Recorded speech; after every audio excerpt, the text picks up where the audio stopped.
If I went to Israel, I don't think Israel would be the best place for me to be at this time, considering the view that most Jews have of Louis Farrakhan. You go to Nigeria, which is, if not the most corrupt nation in Africa, and it is, it could be the most corrupt nation in the world, Minister Farrakhan. Oh, now, Mr. Wallace. It is the most corrupt nation that I have ever covered.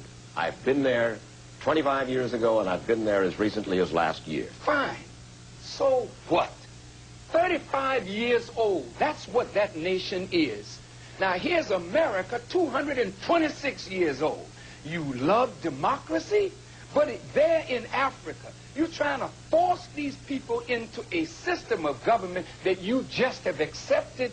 30 years ago, black folk got the right to vote. You're not in any moral position to tell anybody how corrupt they are. You should be quiet and let those of us who know our people go there and help them get out of that condition. But America should keep her mouth shut. Wherever there's a corrupt regime, as much hell as America has raised on the earth. No, I will not allow America, or you, Mr. Wallace, to condemn them as the most corrupt nation on earth when you have spilled the blood of human beings. Has Nigeria dropped an atomic bomb and killed people in Hiroshima and Nagasaki? Have they killed off millions of Native Americans? How dare you put yourself in that position as a moral judge? I think you should keep quiet, because with that much blood on America's hands, you have no right to speak. I will speak, because I don't have that blood on my hands. Yes, there's corruption there. Yes, there's mismanagement of resources. Yes, there is abuse. There's abuse in every nation on earth, including this one. So let's not play holy to moralize on them. Let's help them. I'm not moralizing. I'm asking a question, and I got an answer. Why would you put it as the most corrupt regime in the world? That doesn't make sense. Can you think of one more corrupt? Yeah, I'm living in one. I'm living in one.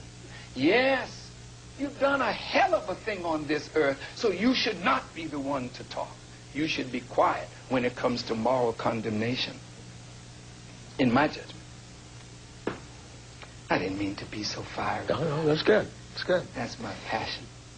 I first recognized the passion of the black Muslim movement and Louis Farrakhan way back in 1959 when I anchored a broadcast entitled The Hate That Hate Produced.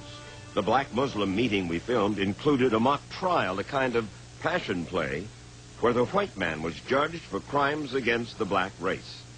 The voice you will hear is that of the prosecutor. This tape will show you why white America was worried about the black Muslims. I charge the white man, ladies and gentlemen of the jury, with being the greatest murderer on earth. I charge the white man with being the greatest peace breaker on earth. I charge the white man with being the greatest adulterer on earth. I charge the white man with being the greatest troublemaker on earth. So therefore, ladies and gentlemen of the jury, I ask you, bring back a verdict of guilty as charged. I'm sure you remember that. You wrote it. Yes. And you believed that then? Oh, yes. I believe it now. History is not false. If he says that the white man did all these things, I did not write the white man's history. That history is written in murder, in the bloodshed of the darker peoples of the world, and even in the bloodshed of your own people. Do you still believe in separation of the races? I believe, Mike, that if we can't get along in peace, then we should separate. We have serious differences that are exacerbated now over time between black and white. The question that we have to answer, are those differences irreconcilable? Are they? I don't know. Have we tried as hard as we could to reconcile them? And if we have, and we cannot, then separation would be the best answer. But you are suggesting that it's basically the white man's fault. Oh, no, Mr. Wallace. I'm not going to say that. because justice would not be served if I said it was all the fault of white people. Reason that we have to take some blame in this ourselves. As black people, we can't sit around waiting for white people to do for us what we should be doing for ourselves. And our failure to do this is our fault. White folk have done bad by us in the past. Yes, that is true. And they do some bad by us today. But if we did better by ourselves today, we could help to reconcile this difference. He withdrew to the Nation of Islam's compound in Phoenix, Arizona.